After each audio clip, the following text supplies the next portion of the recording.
Suprema Corte da Itália deu esse recado, Ramais. Alexandre de Moraes está agindo de modo político e não é a primeira vez que um juiz sério fala assim de Alexandre de Moraes. Basicamente, o que se sabe, que se demonstrou hoje, o fundamento foi que a corte italiana verificou claramente que o juiz, magistrado, ministro Alexandre de Moraes não agiu com qualquer imparcialidade e independência que se espera de um juiz. Pelo contrário, ele era supostamente vítima, como eles colocaram, juiz de primeira instância, juiz de segunda instância, juiz de execução.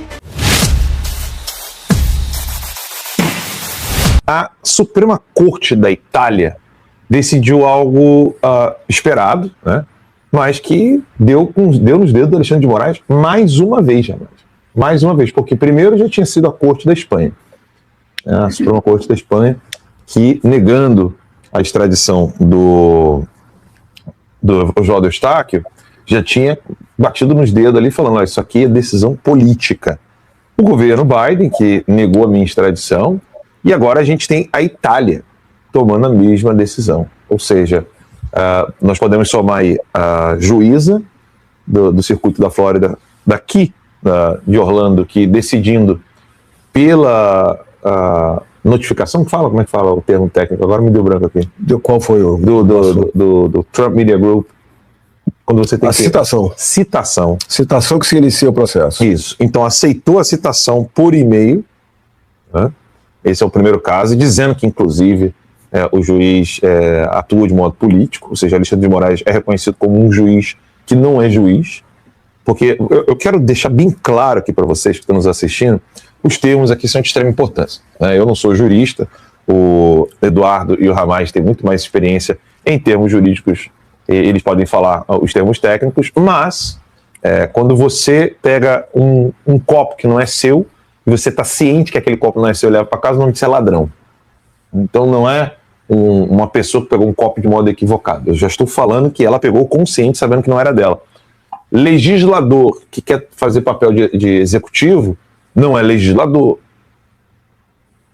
É criminoso, é crime de responsabilidade. Da mesma maneira, um executivo que queira fazer papel de legislativo também é crime de responsabilidade, fora outras categorias de crime. Não é só o Código Penal. Juiz que atua de modo político, achando que é executivo ou legislativo, também é criminoso. Então, quem não reconhece o Alexandre de Moraes como um juiz, não digo legítimo ou válido, mas não reconhece o Alexandre de Moraes como um juiz de direito, porque o juiz de direito significa que ele segue as leis. Quem é que não reconhece Alexandre de Moraes como juiz de direito? A Corte da Flórida, o Departamento de Justiça dos Estados Unidos, a Suprema Corte da Espanha e agora a Suprema Corte da Itália. Então não é eu sei que aqui a gente só está falando com quem realmente não gosta do Alexandre de Moraes, mas eu não estou aqui me comunicando usando palavras para agradar quem não gosta de Alexandre de Moraes. São termos técnicos. É um grau de seriedade que o jornalismo brasileiro perdeu por completo. Exato. Eu não quero saber se o jornalismo brasileiro quer proteger a imagem da Suprema Corte, com muitas aspas.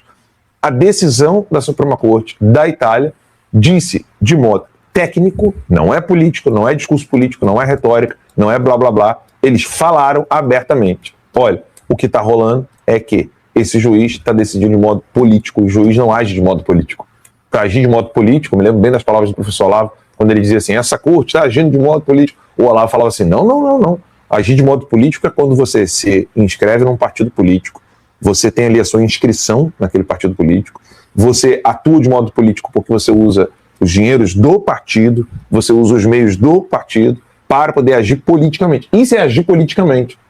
Todo tipo de politicagem, todo tipo de orquestração com os políticos que não vêm de políticos é maracutaia. E no caso de alguém que ocupa a cadeira de juiz da Suprema Corte, aí já não é maracutaia.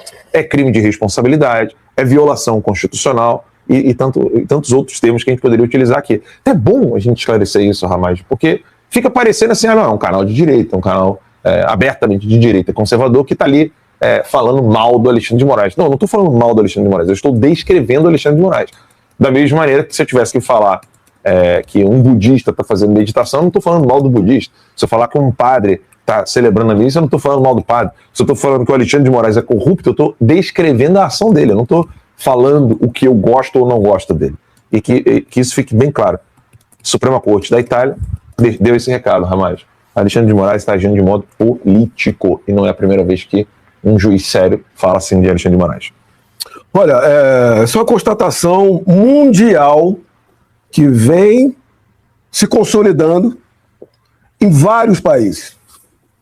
Primeiro, sobre a égide do Alexandre de Moraes, as decisões do Alexandre de Moraes, em todos esses casos. Alan dos Santos, foi negada a extradição. Oswaldo, nos Estados Unidos. Oswaldo Eustáquio, na Espanha. Meu caso aqui no Brasil, o Adido da Polícia Federal saiu expulso. Saiu barato para ele. Podia estar respondendo criminalmente aqui nos Estados Unidos. Por tudo que o governo e as instituições brasileiras estão fazendo. E Carla Zambelli na Itália. De primeira mão, muitos questionaram por que a Carla Zambelli não ficou nos Estados Unidos. Ela errou de ter ido para a Itália. Carla Zambelli não poderia pedir asilo nos Estados Unidos, já que ela tinha dupla cidadania. É um dos requisitos para o asilo. Eles perguntam, você tem outro país para ir, para fugir dessa perseguição? Eles perguntam, até nos Estados Unidos, tem outro estado para ir no país? Tem que se explicar que é diferente do federalismo norte-americano, onde há leis e tribunais nos 50 estados americanos. Então a Carla Zambelli teve que ir para a Itália. E num processo que se arrastou em algumas instâncias e decretou a prisão dela, a última instância, a Suprema Corte da Itália, declarou, revelou e constatou o que é de fácil verificação.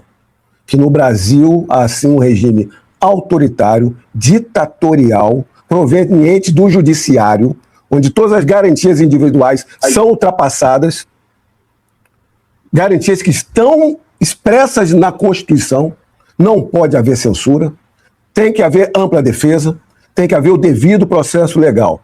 Basicamente, o que se sabe, que se demonstrou hoje, o fundamento foi que a Corte Italiana verificou claramente que o juiz, magistrado, ministro Alexandre de Moraes não agiu com qualquer imparcialidade e independência que se espera de um juiz. Pelo contrário, ele era supostamente vítima, como eles colocaram, juiz de primeira instância, juiz de segunda instância, juiz de execução. Quando eles verificaram isso na Itália, não há o devido processo. Isso atenta contra a ampla defesa, isso atenta contra o princípio do juiz natural, ou seja, um juiz se coloca como vítima e ele sozinho condena a pessoa como magistrado completo da situação, sem recurso posterior. Uma decisão definitiva e que os argumentos demonstram, chegam agora. Qual é o retrato de tudo isso? Que vivemos no Brasil uma ditadura do judiciário, que o mundo já abriu os olhos para isso. Então é uma vergonha para o país, e é uma vergonha que, porque nós temos uma Constituição que tem os devidos check and balance, pesos e contrapesos. O que é isso? São instituições, cargos, medidas para que pessoas não abusem de seu poder. O ministro da Suprema Corte tem diversas check and balance em volta. Quais seriam eles? O presidente do Senado, para pautar impeachment, o PGR, que é o fiscal da lei, chefe do Ministério Público Federal, para ir contra as arbitrariedades. Temos ainda a OAB, um Conselho Federal da OAB, que deveria se manifestar contra isso, que o mundo está vendo claramente essas arbitrariedades, e uma imprensa, que deveria estar fiscalizando. Mas não, o que o STF fez? Tornou todos eles capachos, subservientes, parasitas que blindam esse STF. Essa OAB canalha, que não faz nada. Por quê? Porque tem o receio de perder suas causas ali dos advogados que controlam o Conselho Federal da OAB. Esse capacho do Paulo Gonet, PGR, que está ali para blindar. Um Alcolumbre que faz o controle reverso, espúrio, ou seja, é o Alcolumbre que controla o STF controla os ilícitos do Alcolumbre, ninguém faz nada e o povo brasileiro vê essas arbitrariedades. Então, desde que a esquerda chegou no poder, e antes, quando eles já vinham trabalhando para isso, que eles transformaram o Brasil? Numa população ignorante, uma mídia militante comprada, que não é só ideológica, comprada em instituições. Fala aí, família, o que vocês acharam desse vídeo? Não esqueça de deixar sua opinião nos comentários e fuja da manipulação dessas grandes mídias. Até a próxima!